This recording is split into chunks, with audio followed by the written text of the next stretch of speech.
আসসালামু আলাইকুম everyone, welcome to my channel. তোমরা সবাই কেমন আছো কমেন্টে জানো। আর আজকের আমি তোমাদের জন্য নতুন একটা ভিডিও নিয়ে চলে আসলাম। তো তোমরা সবাই জানো গাছ আমি অনেক ভালোবাসি, পছন্দ করি। তো আজকে আমি আমার গাছগুলো একটু ঠিক করে বসাবো, কেন কি এক জায়গায় আমি সব চারাগুলো দানাগুলো দিয়ে দিয়েছিলাম। তো সব গাছগুলো বার হয়েছে, তো তাই জন্য ওদেরকে আমি আলাদা করে বসাবো। আর যেহেতু আমার মাটি বেশি নেই, তো তাই জন্য আমাকে এইভাবে বসাতে হচ্ছে। এখন এখানে কি কি গাছ বসাচ্ছি আমি বলবো না তোমাদেরকে, তোমরা আমাকে কমেন্টে জানাবে তোমরা কে কে গাছ চেনো আর কি কি গাছ এখানে আছে। তোমরা বললে আমার বেশি ভালো লাগবে, তাই জন্য তোমরাই একটু আমাকে কমেন্টে জানাও। আর এই গাছ বসানো আর গাছ যত্ন নেওয়া একটা নেশা, খুব ভালো নেশা এটা। আর এটা এইটার মধ্যে একটা আলাদাই শান্তি আছে, আলাদা খুশি আছে। তো এটা আমার অনেক বড় খুশি, এটা আমার অনেক ভালো লাগে। তো আমি এইগুলো করে অনেক বেশি খুশি থাকি। আমার জন্য খুশি থাকার জন্য বেশি কিছু চাই না, বড় কিছু চাই না। আমার এই ছোট ছোট খুশিগুলোই খুশি, আর খুব ভালো লাগে এইগুলো ছোট ছোট জিনিসগুলো। আমি এতেই অনেক খুশি, অনেক অনেক বেশি খুশি। তোমাদের সঙ্গে প্রকাশ করে পারবো না, কি কি ওয়ার্ড দিয়ে বলবো আমি বুঝে পাচ্ছি না, কিভাবে বোঝাবো তোমাদেরকে। তো যাই হোক, আমি আর একটা জায়গায় দিয়েছিলাম করলার চারা, তো ওখানে বার হয়েছে। ওই করলার চারাটা আমি সবার আগে বসিয়েছিলাম, যেটা তোমরা এখন দেখতে পাবে এক্ষুনি। তো এই চারাটা আমি সবার আগে বসিয়েছিলাম, ঠিক আছে। তো এই চারাটা হলো বার হয়েছে করলা গাছের মধ্যে, সবার প্রথম এই করলা গাছটা বসিয়েছিলাম। তো এটাও হয়নি, তো হচ্ছিল না, আমি জানি এটা আর হবে না। তো আমি অন্য করলার চারা আমি দিয়েছিলাম অন্য একটা জায়গায়। তো সেই গাছগুলো হয়ে বড়ও হয়ে গিয়েছে, তো ওতে ফুলও আসা শুরু হয়ে গেছে, করলাও ধরা হয়ে গেছে। তারপরে দেখছি এতে করলা গাছটা এতে হয়েছে। তো এটা এখন কী করবো, এটাও তুলে ওই জায়গাটায় বসিয়ে দেবো। এক জায়গায় হলে তাহলে আমার গাছগুলো দড়িতে তুলতে সুবিধা হবে, দড়িতে আমি বেঁধে তুলতে পারবো, আর গাছগুলো সুন্দর হবে আর রোদও পাবে। তো তাই জন্য এই গাছগুলো আসলে টবে, তো তাই জন্য রোদ অনেক কম সময় পাই, তো রোদের জায়গায় রাখতে হবে। তাই জন্য আমি এই গাছগুলো এইভাবে বসাচ্ছি। আর এখানে এই গাছটা আমি একটা বড় জায়গায় বসাবো, কারণ কি অনেক ছোট জায়গায় বসিয়ে রেখেছিলাম। তো তোমরা কে কে চেনো এই গাছটা কমেন্টে জানাবে। তারপরে আমি বলে দিচ্ছি এটা লঙ্কা গাছ। তো এই গাছটা দেখো কত সুন্দর হয়েছে, আর এই শেকড়গুলো দেখো কতটা দারুণ হয়েছে, পুরো একদম গাছটা ভালোভাবেই হয়েছে। তো একটা গাছ যখন খুব সুন্দরভাবে হয় না, তখন মনটাও অনেক খুশি হয়, ভালো লাগে।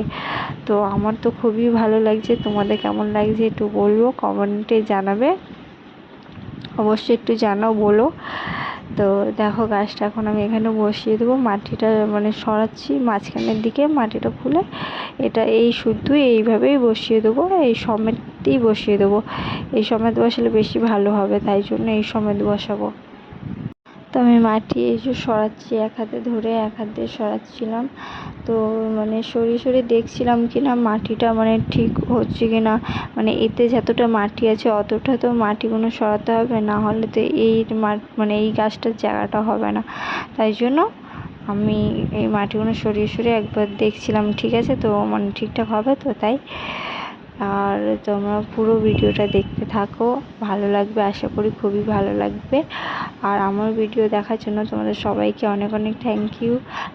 আর তোমরা জানাও আর কি কি গাছ বসালে আমার ভালো হয়, তো তোমরা বললেই পরে আমি হয়তো বসানোর চেষ্টা করব। গাছ তোমার বসাতেই ভালো লাগে, তোমরা কমেন্টে আমাকে জানাও আর কি কি গাছ বসালে ভালো হয়।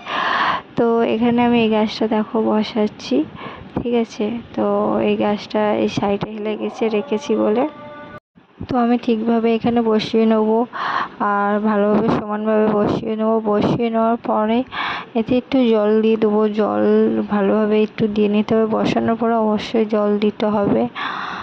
আর গাছগুলো দেখো কত সুন্দর লাগছে, কত ভালোভাবে হয়েছে। আর আমি যদি এইগুলো মানে মাটি থেকে ছাড়িয়ে ছাড়িয়ে বসাতাম তাহলে এই গাছগুলো অত ভালো হতো না। তাই জন্য আমি এইভাবেই পুরো মাটির সমেত বসিয়ে দিচ্ছি। আর শেকড়টা পুরো তো নিচে অবধি চলে এসেছিলো, তো ওটা মাটিটা ছাড়ানোটা ঠিক হতো না, তাই জন্য আমি এইভাবে বসিয়ে দিলাম। তো তোমরা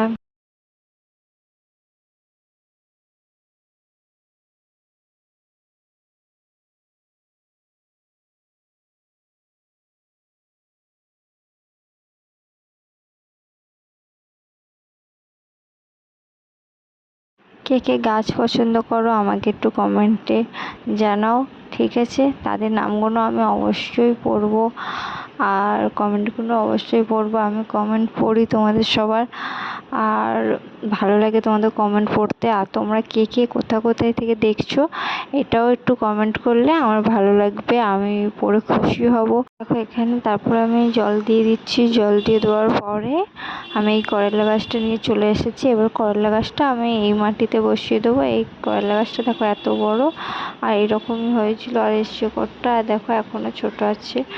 আর তারপর আমি এখানে চলে এসেছি কিনা গাছটা বসানোর জন্য। তো দেখো গাছটা আমি বসাচ্ছি এখানে।